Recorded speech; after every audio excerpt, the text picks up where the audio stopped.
afternoon. Welcome to the first Communication Research Center colloquium of the Fall 2022 semester. My name is Michelle Amazine. I'm the director of the Communication Research Center, and I'm also an associate professor in the College of Communication. Before we begin, I have a few housekeeping items to go over. Could you please be sure that your phones are silenced? And we're also asking for no laptops to avoid distractions and interference with the recording that we're making. We will have the slides available to everyone afterwards if you would like any of them. If you are a student wishing to receive SONA credit for attending this talk, be sure you go visit Lindsay in the back there after the talk and have your BUID ready. And I'd also like to thank Lindsay Goldberg, our research manager, as well as our graduate assistants for making this day possible. Jenna B. Gray and Rachel Schlesinger. Is that right? Sorry. So we could not have done this without any of them. So our speaker today is Dr. Patrice Oppliger. She is an assistant professor here in the College of Communication. She received her BA from the University of Nebraska at Kearney in speech theater education. She received her master's in communication studies from the University of Maine, and she received her PhD in mass communication from the University of Alabama. So she's been around. And she teaches mass communication theory and research methods. And she's also the current president of the International Society for Humor Studies. She's particularly interested in persuasion and mass media effects theories. Her research focuses on the influence of the media and popular culture on adolescents' development and uses a variety of qualitative and quantitative research methods. She's the author of 6 books: Wrestling and Hypermasculinity, Girls Gone Skank, Bullies and Mean Girls in Popular Culture, Tween Con Girls, The Dark Side of Stand-Up Comedy, and most recently, Transmasculinity on Television, which she'll be talking to us about today. Please join me in welcoming Dr. Patrice Oppliger. All right. I need a plug for the book. All right. So, most of you, if I asked you if you could name someone who's transgender, I'm guessing you would say Laverne Cox, Caitlyn Jenner. Most of the exposure we have is just trans women. But what got me interested in transmasculinity and that sort of aspect was that there was an absence of research about it. Not a lot of people could, when I say, oh, I did a book on this, they're like, wait, what shows have a transmasculine character on it? They can't think of any. Whereas if you said trans female, they would say Pose or Orange is the New Black. It would be much easier. Okay, so we have some catching up to do in terms of that. One of the reasons that got me interested in it, I was sort of a roundabout way. I'm interested in eventually looking at foster care and how that's portrayed in the media, because there's a big dearth of foster parents. And I was watching the show, The Fosters, and I was really stunned that the characters of Cole and Aaron, if you're familiar with the show, they were both trans-masculine characters who were played by trans-masculine actors. And this was something new, especially 2 of them in the same show. And so that got me interested in who are some, in popular culture, who could we point to. I did some research and I found Billy Tipton. He was a jazz musician and a semi-famous band leader in the 1930s and through the 1970s. He had no hormonal treatments, no surgery. He was just, he identified as a man and he was presenting as a man. And what was sort of interesting, he had 3 or 4 wives, and most of the wives didn't realize that he was assigned female at birth. Many of his children didn't know, or all of his children didn't know, they were adopted. And upon his death, they discovered when the autopsy was being performed, they're like, wait a minute, biologically he's still classifies as a female in that time. Okay. So more recently, you're probably familiar with Chaz Bono and Elliot Page, and so there are a few in popular culture to think about. So as we go through this journey. All right. So a few definitions first. Transgender often is it's actually an adjective. It's not a verb. Noun, so we have to be very careful. A transgender person is someone who identifies or expresses, differs from what is typically associated with the sex they were assigned at birth. And I'm going to be very careful with the language. That was one of the things that when I was working with my publisher, that I needed to be very careful about using the correct language, about being sensitive, outside of my understanding, because I identify as cisgender. Get that out there. Hines defined transmasculine in that sense as self-identification towards maleness, manhood, masculine, or identifying on the male spectrum. And it does not simply mean mimicking cis male characteristics. So if you think about, I think all of us are pretty much on gender is a continuum, a masculine, a feminine. I think most of us have qualities of both. And so this is sort of the idea is it's self-identification as opposed to just plain something. Just some statistics. In 2021, 0.6% of Americans identified as transgender. This does not include individuals under the age of 18. As you know, there's more and more identification. It also, there's some confusion about self-identification because a lot of people wouldn't identify themselves as transgender. They might identify as non-binary, gender fluid, all sorts of different nomenclatures. And so we really have a more difficult time trying to get an exact number. But we do know there are as many as 1.5 million, and that's not a small number, even though you look at 0.6%. Okay, in terms of the importance of the topic, transgender individuals face higher rates of unemployment, harassment, suicide, incarceration, murder, homelessness than other Americans. More than 60% of transgender and non-binary youth report self-harming in the past, and 75% report anxiety. And then also sexual assault of transgender girls who are forced to use boys' restrooms. The assault rate has increased 26%. So it's a very important topic in terms of how media portrays and then how that affects audiences. Okay? So in terms of potential effects, so the media often fills in for concepts that we're not familiar with or we don't have direct experiences with. So a Pew poll said 90% of people say they know someone who's gay or lesbian or bisexual. And so they understand that. But only about 30% of Americans say that they personally know somebody who is transgender. Now, they might not know people that they know are transgender, but this is sort of their perception of what they think they know. So that means 70% of Americans are using popular culture, media, television to get an understanding of what do we mean by transgender people, who are they, what do they like, how do they live. So it's important to get it right in terms of the media. Okay, so I'm going to throw in some effects if you've had me in theory class or currently have me in class or taken a theory class. Two big ones, Gertner's cultivation theory. He mostly focuses on television because the pervasiveness. Movies are an hour and a half, 2 hours, and then they go away unless there's a sequel.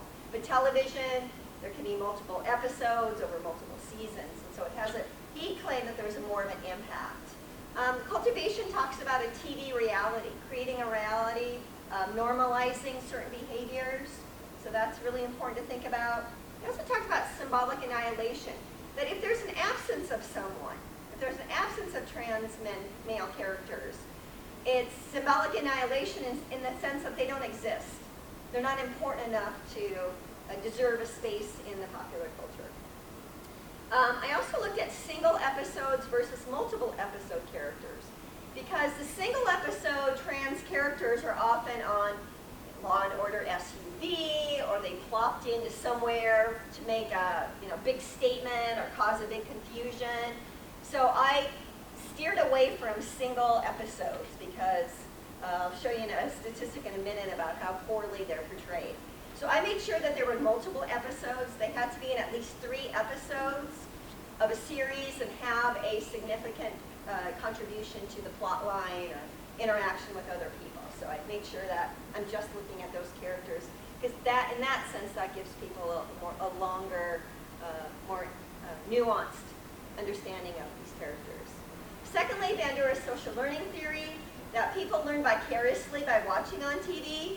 So I did a chapter on allies and adversaries, just because the fact that if, how are they sort of perceived in the way they treat other people. So I'm looking at the rewards and punishments of the characters, because that's how we learn, that we can learn without having to have direct experience. And as I said, 70% of Americans report that they don't, and so that's very, very important.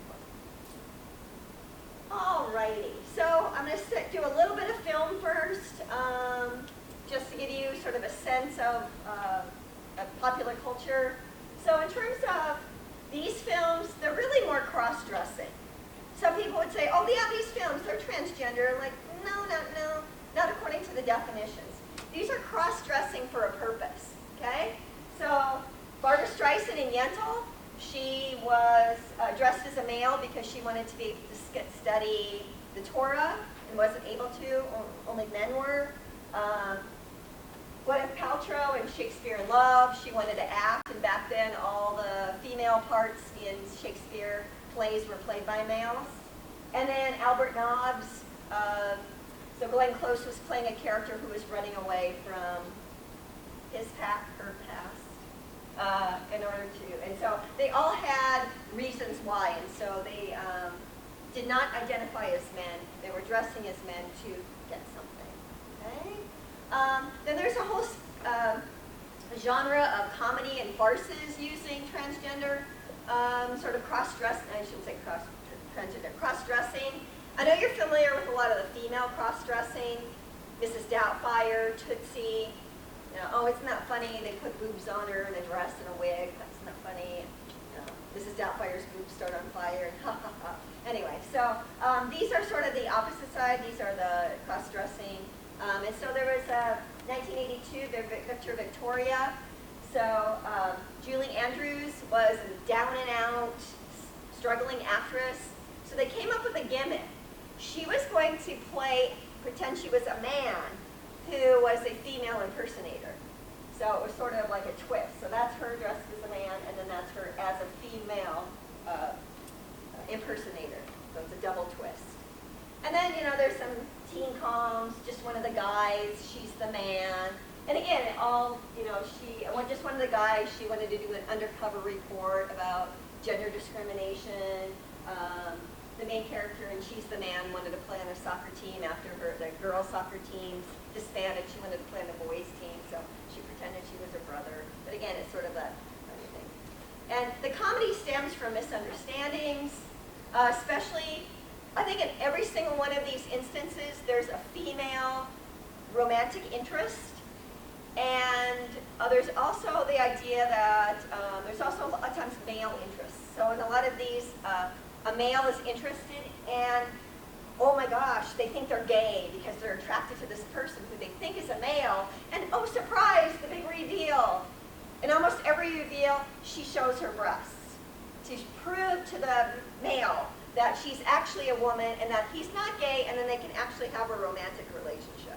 It sounds kind of funny for some of you younger people, but at the time it was like shocking. And so the big reveal, again, the idea that these aren't men, these aren't boys. These are women dressed up as men, and so therefore the reveal showing the breast solidifies that. And you know, some scholars say these are really damaging to transgender people because we think that they're just dressing up, that they're not real, that they're just pretending. In terms of mainstream transmasculine films, there are the 2 that come out. In terms of the box office, you probably only heard of one. The Boys. Boys Don't Cry, which came out in 1999, Hilary Swank. And then, if you're not familiar, there was a movie in 2015 called 3 Generations. It stars Elle Fanning. And originally the script was written as About Ray, was the working title, about this boy who was transitioning. But you can even see by the title, they took away the emphasis of the boy and had the 3 generations, because his mother is Naomi Watts and his grandmother is Susan Sarandon, and they wanted to make it more of a family picture as opposed to a movie about a trans boy. So they thought it would help box office, that more people would come to see it, because there's that stigma involved. Some boys don't cry tropes. You know, I saw the movie when it first came out, and then I saw it again while I was watching, when I was reviewing this book, and I saw so many things that I didn't realize the first time. Some of the things in terms of tropes, they covered a bunch of those. Him gazing at the mirror, that's one of those things where they look in the mirror and they're seeing themselves as somebody else and they're not liking what they see. He cuts his hair in the very first scene. There's a scene where he's binding his breasts, always a very common trope. He just adjusts the roll of socks he has placed in his pants, again to symbolize that. Some other things, his mother threatens to lock him up if he continues to present as a male. He's constantly in fear that somebody's going to find out that he's transgender. You know, when he dates women, he's very careful about where they touch him.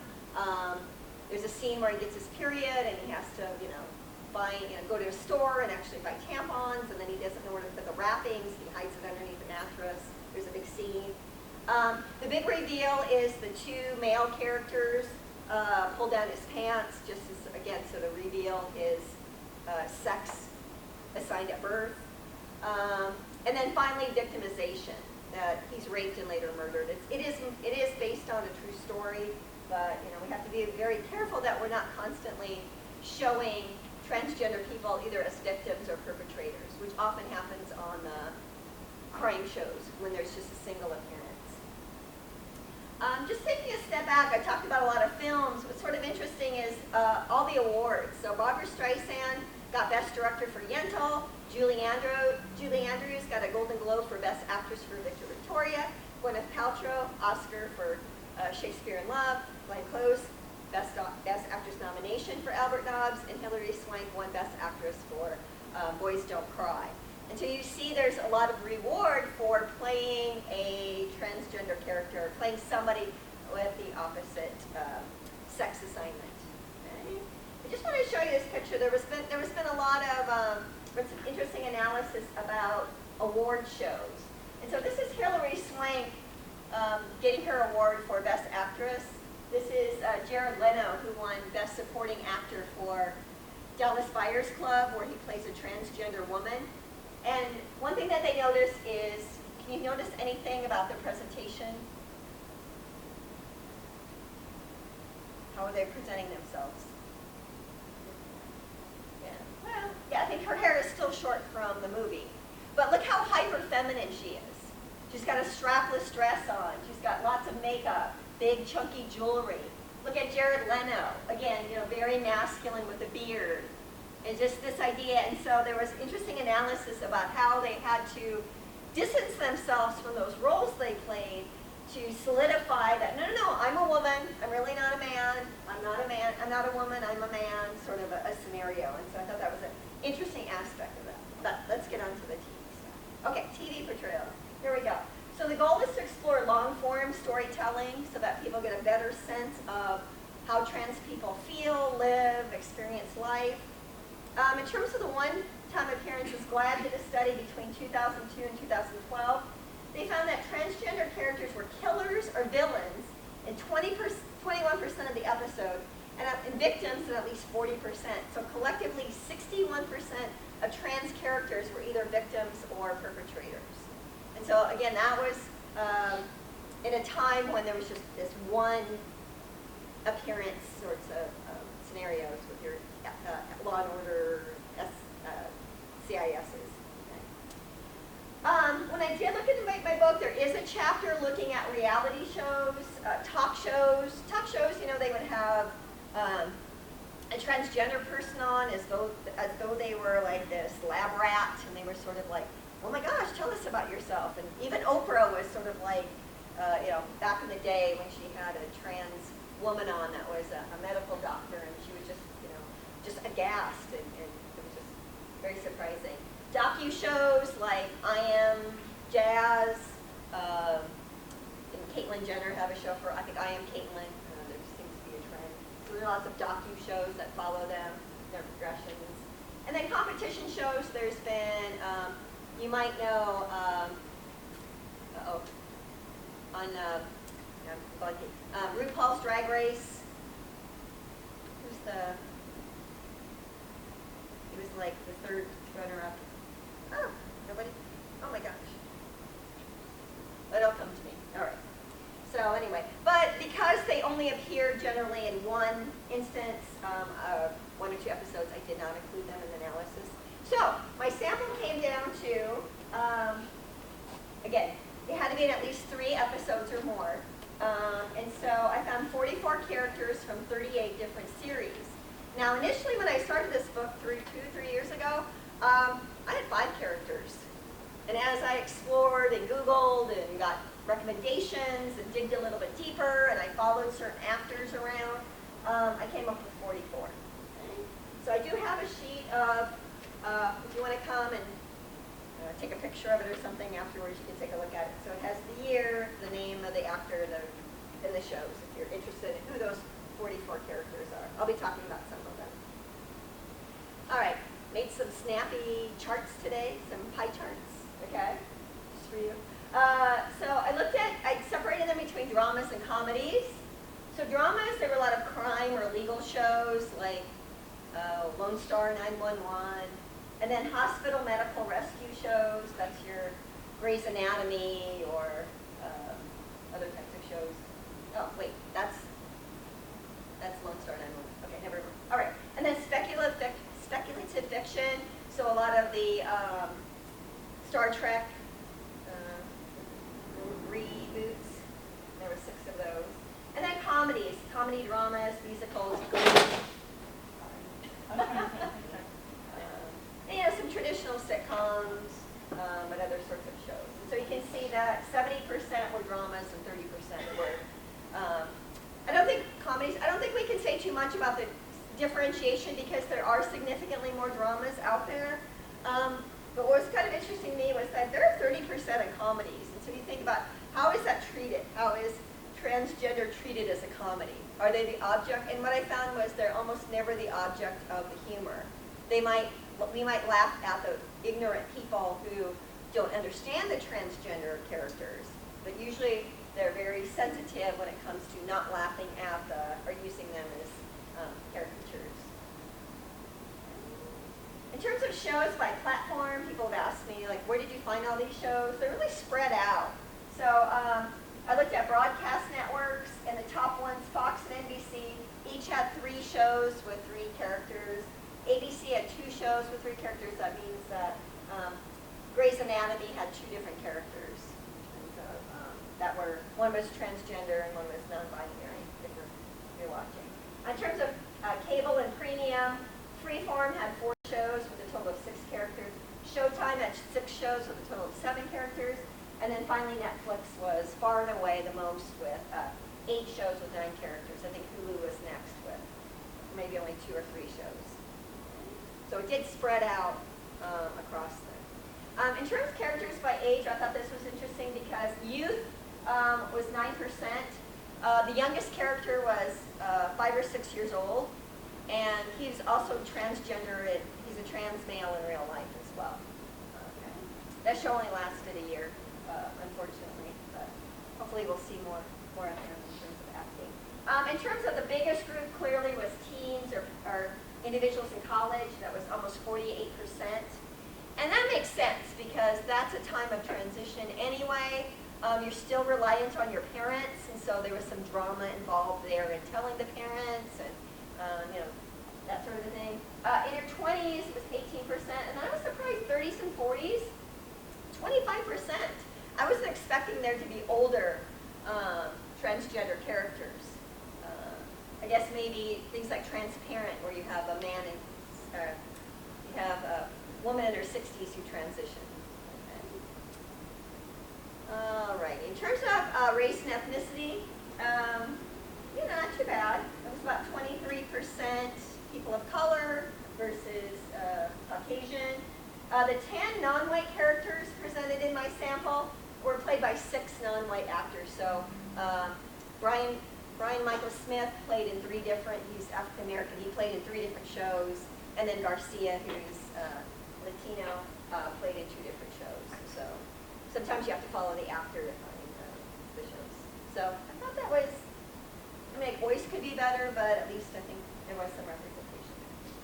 In terms of the actor's gender identification, and there's a whole argument about casting cisgender people. You know, we talked about in the those award winners, and so this is trans male characters were 50%, non-binary actors were almost 32%, and only 18% were cisgender. And the other thing was that there were only 8. That meant there were only eight trans or non-binary characters that were played by cisgender, and the last one was in 2018. So for the last 3-4 years, they've been exclusively casting gender non-conforming actors to these roles. Alrighty. So just give you some examples. So the earliest character I could find that was transmasculine and that was in more than 3 episodes was Paul Melander, who was played by Matt O'Toole. He was in CSI. He's a serial killer. This happened in 2000. So I'm just going to show you a clip of how it was treated back in 2000. And so there's a lot of tropes that I'll talk about at the end.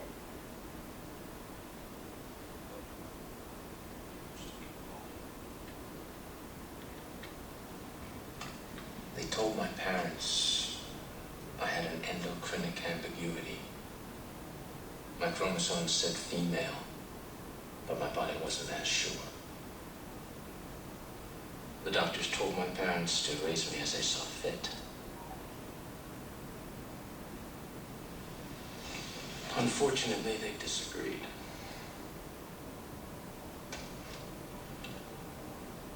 So, you were a girl when you were inside the house, and a boy when you were out in the world? I managed. Until that night.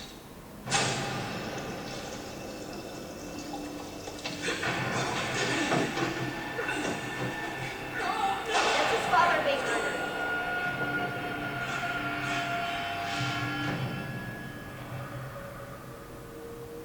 A boy could have saved his father. You did what you could do.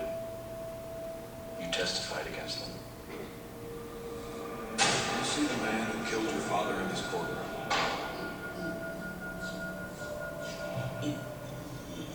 Yes.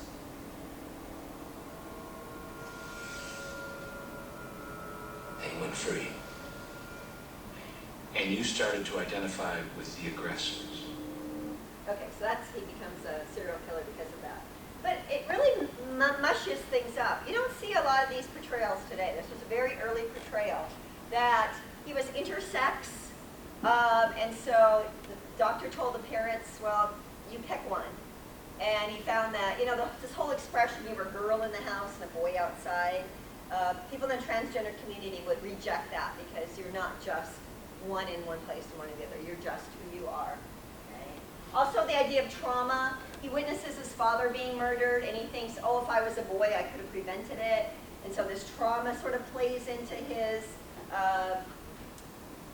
decision to become a man. And so the way they lay it out is just really interesting to look at it now, 22 years later, and how it's changed over time. The next 2 characters that really stand out or come about is one is Max from the L Word and Adam from Degrassi, The Next Generation. If you know anything about Degrassi is very, I don't want to say preachy, but it's very educational. They take on a lot of problems to try to solve them, and so it's a different kind of show. It's out of Canada. I think it's on Netflix or one of the streaming services now. So what's interesting about Daniela Sia and Jordan Todosi is that they're both, at the time, they both identified as cisgender. Since the show, Daniela identifies now as non-binary, but at the time both of them identified as cisgender, so that's how I rated them at the time. And so a lot of people make fun of Max because of his soul patch and how it looked like some critics say it looks like they glued a caterpillar to his chin, that it didn't look real, it wasn't authentic. And then we'll watch a little clip, watch a couple clips of Jordan playing Adam and to understand the casting. Okay? It wasn't until 2014 where Tom Fallon, who plays Cole on The Fosters, was again the first character I could find that was a consistent character who was transgender in real life and transgender on television, or trans male. Okay? All right. So again, that's one of the characters that prompted me to do this study. Now, in terms of the importance of standpoint, whether it be casting a transgender person or just having transgender writers, directors, producers, even consultants is very important. So standpoint theory sort of says that it asks for more from us than just simple perspective taking. By promoting special consideration how marginalized may provide the clarity on issues that concern us. So living as a transgender person, you see the day-to-day discrimination, you feel the day-to-day struggles, as opposed to a cisgender person who's sort of looking at it from the outside. So it's important to include a range of directors, writers, producers, as well as actors. Joey Solowell is the creator of Transparent. I don't know if you know their story. Their father, it's based on their father, who transitioned at an older time. And during the second season of Transparent, Joey Solowell came on as non-binary because of her experience doing the show. Well, tangentially doing the show. So they describe the goal of their work as lifting and celebrating marginalized voices and doing it from the inside, from people's own voices. In terms of the importance of casting, again, there's some discrepancy where they're acting, so can they act like somebody else? Shouldn't you cast the best actor for the role without consideration to whether or not they're cisgender or not? So there's been a lot of discussion, and I'm not going to solve this debate today. I'm not going on one side or the other. I'm just going to present some findings. Kornhaber argued that trans casting can humanize a cliche and bring visibility. So this idea that you can't just take off your makeup and then you become a different person in real life.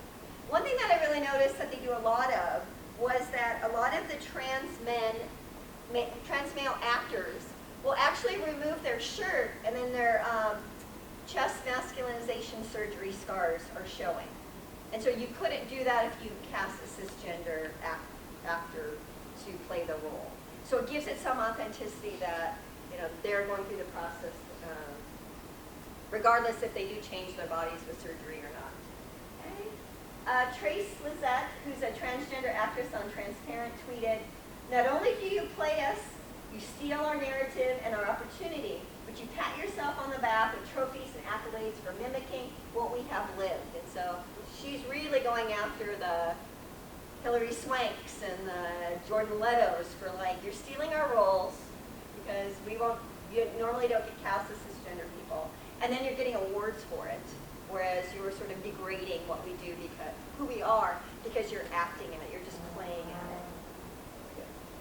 Okay. Nick Adams, who is one of the executors in GLAAD, made some comments. When you hire a trans actor, they don't have to spend weeks or months preparing and researching the role of a trans person. They have that lived experience. Sort of like if you're doing a basketball movie and you have to teach somebody to play basketball, or hockey movie, you have to teach them to skate. That takes a lot of energy, whereas if you just find one and somebody who could do it in the first place.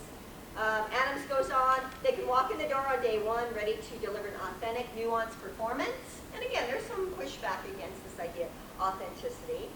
And finally, this is sort of interesting, you get an added bonus of having someone on set who can tell you if something about the dialogue or the character is falling into tropes or cliches that will ultimately not reflect well on the project. So the idea is if you have a trans actor on set, they can help you with that role. Well, what would they say? How would they act? And so they can help cisgender producers and writers by giving them their experience. Okay, so, this idea of casting cisgender characters. And so I wanted to show a clip. This is an interview with Jordan Todesy that played Adam on Degrassi. And so just kind of listen to how she talks about her character Adam, okay? A trans boy. 100% do, but I was born in a girl's body. I'm an FTO, transgender. What did you love the most about playing Adam? It was so nice and refreshing to be able to not wear a lot of makeup and just get to be like one of the kids that I was growing up, not really caring about all the fashion and glamour, and it wasn't all about this, which was kind of nice. Okay, I don't know if you can hear that through all the blasts and uneven audio. I don't know what something about. So she was saying, oh, it was so nice not to have to wear makeup and worry about fashion. And like transgender people were like, oh my God, that is terrible. That is not what it is. She was sort of talking about it in a sense. And so, we do have to give her some, cut her some slack. It was, in 2013 before, we've evolved since then. And also she's very young. This is one of her first roles. She's probably like 16 or 17 in real life. But it just could sort of show how the way she talks about the character is nothing the way that the essence of the character is. There's also an interview with one of the casting directors that cast her in the role, and sort of saying, well, we were sort of looking for most of the directors and casting directors that are interviewed. I didn't do any direct interviews, I just read interviews. That when they do these castings, they're like, well, we tried getting a transgender person, an actor, but we couldn't find any, or this other cisgender person was much better, and so there's a lot of pushback about what does it mean to not be able to find a transgender actor. And a lot of it has to do with networking, a lot of it has to do with, they kind of go to the same pool every time, they work with the same managers, and so therefore they are agents, and so they're missing a lot. So a lot of these shows are doing open casting calls, and are, 300 or 400 transgender actors will show up and so, as proof that there are people out there. Okay, what else we got here? I was also looking, again, I kind of looked at all my material and saw how it kind of emerged into different chapters. And one thing that came out was how to be transgender, or how to be trans. So they spent a lot of time defining masculinity. There were a lot of visual gender cues, like they would get their hair cut, they would put on a suit, they would bind their breasts. Okay? There was lots of discussions about surgery and hormonal therapy, although I didn't find any character who had reassignment bottom surgery. It was all sort of either chest masculinization surgery. There's lots of macho. Some of the characters did macho talk. The Adam character, hyper-masculine behavior, making fart jokes and spitting, lifting, the Max on the L Word was like lifting weights, and then he was like in this coveralls working on a car with a bandana around his head, and so they've really kind of gone away from that. So the earlier portrayals focused much more on that.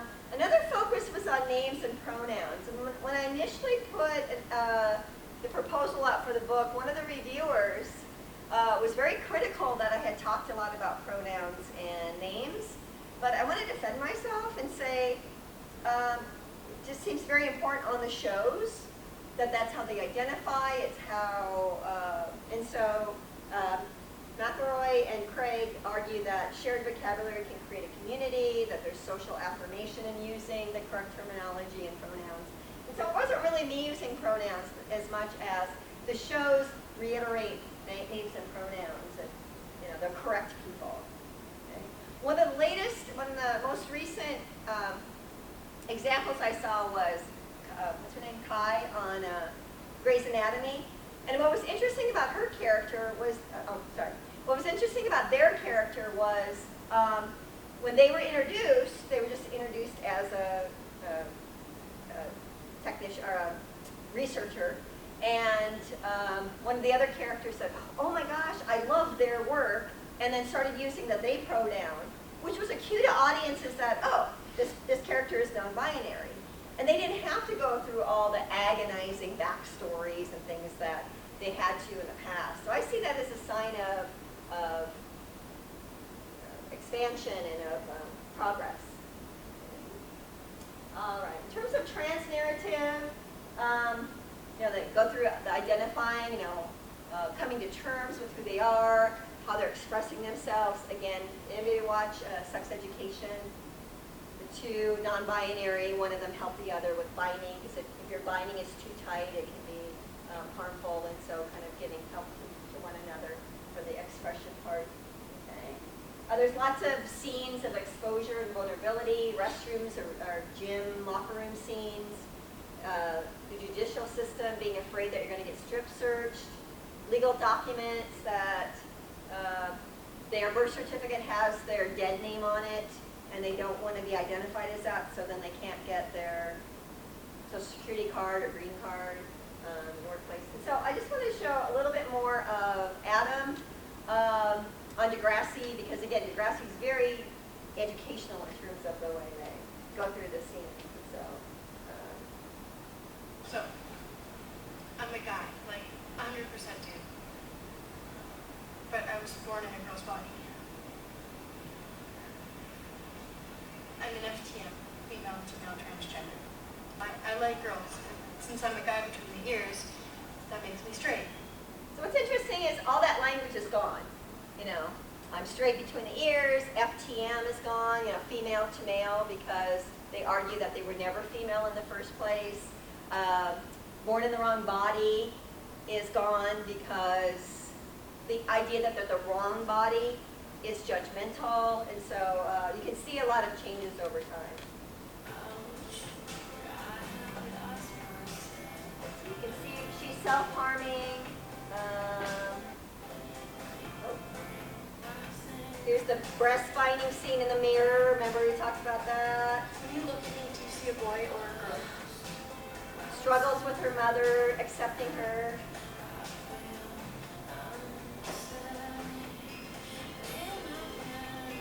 You need partner, you need therapy. Touch me again, I'll kill you. She threatens to kill him if he touches her again.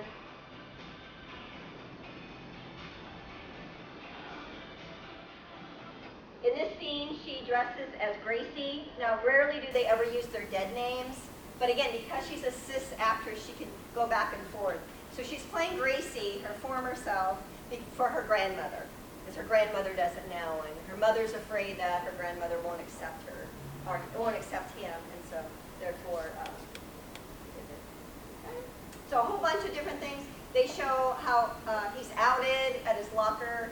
Bianca, pushes him on the chest, playfully, and says, "Wait, what is that?" And then she rips his shirt open and sees the binding. And so again, a lot of tropes, a lot of different characteristics that are over and over again. However, once the transness of the character has been established, once they come out to their parents, once they tell their romantic interest, once they sort of change their name and their pronouns, they're allowed to live usual lives. They go to birthday parties, they solve crimes, they just become regular parts of the cast. And so you see that a lot with gay and lesbian characters over time, that no longer do they have to come out, they just are. And so the goal of being transgender is, these characters, is just to be. In terms of allies and adversaries, I'm going to hurry up a little bit. There's a fine line between allies, accomplices, and saviors. I'm just going to show a real brief clip of Callie from The Fosters. She's dating Aaron, who's transgender, a transgender male. And they're at Aaron's house at his dad's birthday. Underneath all of this is my daughter. He's your son. Only 2 episodes left until the season finale. I can defend myself. But you didn't. Callie, stop. The Fosters. So, if you know the character of Callie, she's always getting in everybody's business. But he's sort of like, listen, it's not your news to tell. It's very dangerous for you to out me. I can, don't interfere. You don't know how I feel. And so it's one of these characters that we consider cis savior, like she's going to come in and save him. And so there's a lot of, she is an ally, but sometimes she goes too far. There's a lot of transphobic straw persons that person that's like the father in that scene. Oh, my daughter's in there somewhere, and you damaged your body, and so it's this idea that you present this straw person who's transphobic, and then the allies can come to their rescue, and you can see how great their cis friends are in terms of defending them. A lot of times adversaries will turn into allies. There's a transformation if you see like Chilling Adventures of Sabrina or some of these shows where the bully actually becomes friends afterwards. Then there's a lot of these educators. I call them woke, unwoke, and nearly woke, and so they always put in a teacher, a counselor, school counselor. That's always part of the scene. That's a usual. Okay. In terms of family dynamics, about half the time they don't mention the family, especially with the older characters. But when they do mention them, 25% are supportive, 18 are not supportive, and 8 are mixed. That would be like the mom is supportive, but the dad isn't. Okay. Romantic partners. So what's sort of interesting is that 75% mention some sort of a romantic interest, which is great. Because normally we think of, these transgender characters, these transgender people, they'll never be loved. They're something else. Whereas many of the shows will show them. And some of these shows not mentioned, they're too young or they're just not appropriate. But oftentimes they don't use that narrative. The people that are in that mention something about romantic, almost all of them are in a relationship. 85% of them are in an actual relationship. And so again, it's a good trend. So overall findings, I think I'm gonna make it. More contemporary portrayals are complex and varied. It's not that same thing we saw in Degrassi with Adam and just plot. They're becoming more varied. They expand beyond talking about genitalia or gender affirmation surgery or body dysphoria. That they can just be characters. They don't have to go through the, they do go through problems, but it's not the same old trope over and over. Inclusions of tropes, I love that word tropes now, such as born in the wrong body are likely to appear only in earlier episodes. They're really, the writers and the producers seem to be very sensitive to the current language. And then, although hormone therapy and chest masculinization surgery are often discussed, shows demonstrate that identifying as transgender is not solely dependent on physical appearance. So there's two things. They're identifying as, and then there's expression, which are separate things. So you might see somebody that doesn't express, but they choose certain pronouns, they choose a certain name, they identify as something, and so this idea of respecting them, and they're showing a lot more of that in the shows. Alrighty. One morning, Suzanne Walters wrote The Tolerance Trap. She said, be careful that we're not just tolerating these people, but we want to accept them. So we want to make sure that we're not just throwing trans people on and saying, look, here, there's window dressings. Here, we have somebody here. But that we're really getting into it and really making them acceptable characters and really learning from that. There's also over-reliance of transgender individuals. These are some great quotes. Work in progress, fantastic show on Showtime. Anyway, one of the characters says, it's not the job of the queer community to teach the straight cis community. Read a book! That's her tagline. Danny Lavery used to be Dear Prudence columnist. I think he has a podcast. He says, do not grab a transgender person and say, it's your job to make me a better person. Please explain your life to me. And finally, Elliot Fletcher, who plays Aaron on The Foster, says, when the expectation is on trans people to teach others about our experiences, not on others to educate themselves before interacting with us, we're being asked to do additional emotional labor, and we're not treated like everyone else. Remember that expression before where the GLAAD representative said, well, if you cast a trans person, they can educate the writers about, but then Elliot Fletcher's pushing back and says, okay, I'm okay, but don't make me the sole person that has to teach everybody. That's too much pressure. All right. And finally, just in case you're interested, I am doing another talk with the LGBTQAI+ scholarship series on November 4th. It's going to be via Zoom. And it's going to be a little bit different presentation. I'm going to talk about researching while cisgender. I'm going to talk about what it was like being a cisgender researcher studying transgender. And it was very difficult.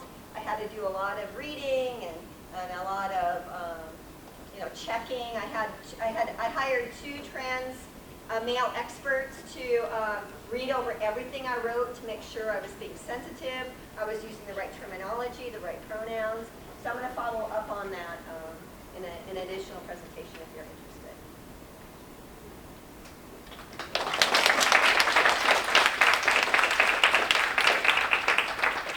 Any questions? What questions do you have? That's what you're saying. Yeah.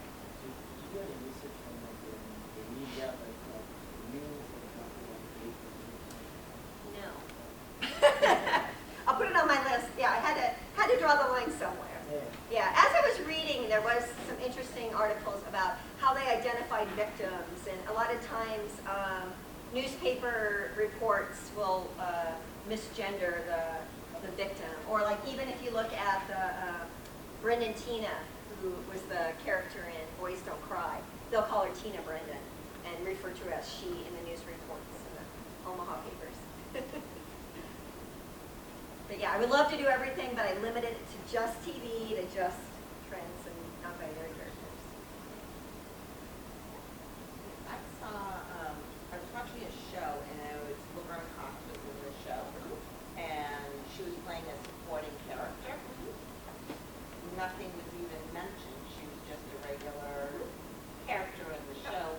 And I remember reading about Grey's Anatomy, when they had a woman, the hijab of one of the doctors, and they said that wasn't part of the story at all. Right. She was just a doctor and a character. Yeah. Do you see that? Do you think that that's what we're going to see happening more? Yeah, slowly, sort of the idea. Well, I mean, I think there's 2 things. There's one is transgender characters playing cisgender characters. Was Laverne Cox just playing a woman, cisgender Yeah, she woman? was just playing a woman. Yeah. Because like Chaz Bono, I put his picture up earlier, he's not in my sample because everything he's done, he's played a cis man on American Horror Stories. Yeah, we don't know if she was, I guess. Yeah. It wasn't even mentioned. Right, yeah. Unless they use a pronoun or unless they bring it up, which is great, because then you're just integrating into regular society. And we're getting to the point where we don't have to explain over and over again. Yeah, because Elliot Fletcher plays in a couple roles where he's a cis male and that's just who he's playing. Yeah.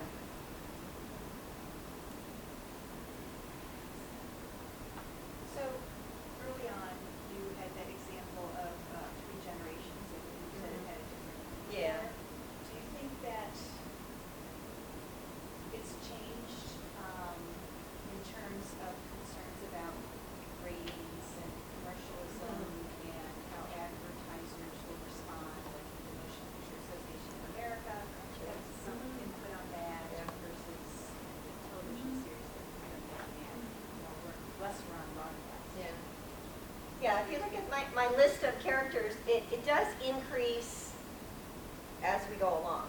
So I think it's and it's a fine line between dismissing them and not putting them for fear that a conservative group is going to pick at you or advertisers going to poll.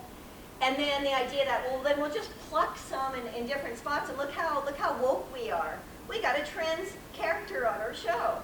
And so we want to be careful that we're not just doing that they're integrating transgender characters as real characters without that publicity sort of thing. And I think it's definitely changing, absolutely. I mean, the whole Elliot Page thing, I think, I just think about how much life changed with Caitlyn Jenner. And I'm thinking Elliot Page has a similar sort of, you're noted. Leave it to Katie to back me up, yeah. And so I think it's so quickly changing that, when I submitted the book, and like 2 days later, I found 2 more characters, and I frantically can I add 2 more characters, please, please, please? And they're like, okay, fine. But then, and then I keep finding more, and I'm like, shoot, But anyway, yeah, so it's so fast, it's changing very quickly, and I think for the better.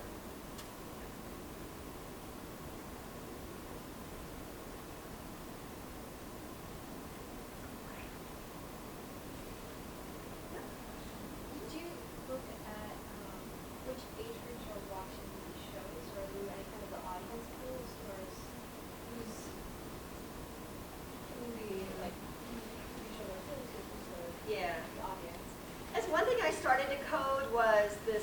of who the audience is. So something like The Fosters appeals to a younger audience, or even like Degrassi. And it was kind of difficult because of, some of them blurred. But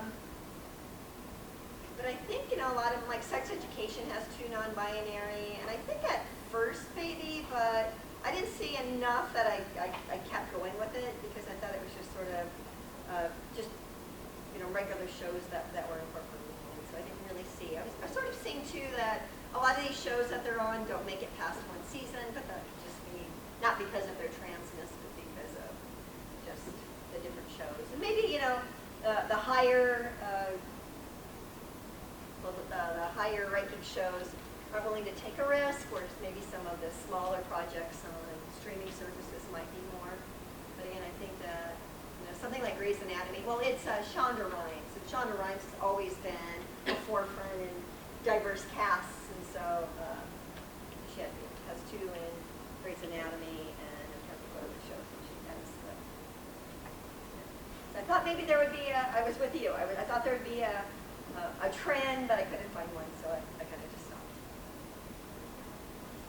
Yeah. Which character story was the most interesting for you to study? Ooh, I love the work in progress. So it's so interesting. So it's this Abby is in real life. She identifies as she's a comedian, and she sort of presents as masculine. If you saw her, she has really short gray hair and stirring glasses, and she kind of dresses up. And so there's a whole thing about Julia Sweeney is on the show. And if you know the character Pat on Saturday Night Live, so it's this character where they don't know if she's a male or a female, and everyone's quite distressed about it. And so Abby's like, this ruined my childhood. So she yells at Julia Sweeney, the woman who plays this character. She plays herself on the show. Anyway, she has this romantic relationship with a young trans man, and it's just done so lovingly, and it's just I was like, oh, it felt so different than these sort of stereotyped formulas that had been done before.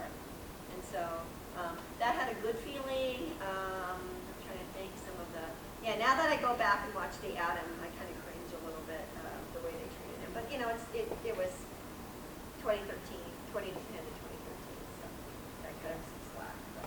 But I was really surprised that I didn't find a lot that I cringed for, and I was just very heartened that everyone is treated with a lot of respect in those shows.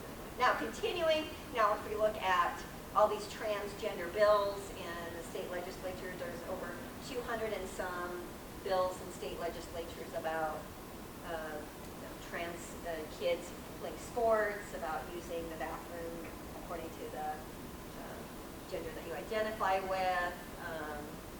Places like Florida, Texas, it's they want to make it a crime that the parents get treatment for their children. It's child abuse. They're going to call social services. So much is going on in the news, but I feel like what's reflected in these shows is just so much better and so much more optimistic. And maybe maybe that will have an influence on viewers. The kind of thing my class I was talking about, kind of comparing it to gay portrayals. So if you think about some of the earliest characters were on Will and Grace. And so you had Will that presented as, people would say presented more straight. And then you had just Jack. And Jack was just over the top. And then everybody's like, oh, look at that. But then you get to Modern Family. And you have Cam and Mitchell. They're just regular. Their parents, they're just loving couple. They get married. And so you kind of see the progress of, and so I'm thinking that transgender characters will be the same, follow the same as gay, lesbian, and bisexual characters. Again, we're not shocked by it. We don't have to explain it. They're not an other. And so I think as, of course, the conservatives would probably say, Hollywood, it's a cesspool. Thank you so Sure. much for sharing your October 27th with Dr. Charlotte Howell. The week before that, on the 19th, we will welcome Dr. Sarah Benet-Weiser as our DeFleur Distinguished Lecturer. So I hope you can join us again. Thank you for being here. Again, check in with Lindsay if you are here for summer credit.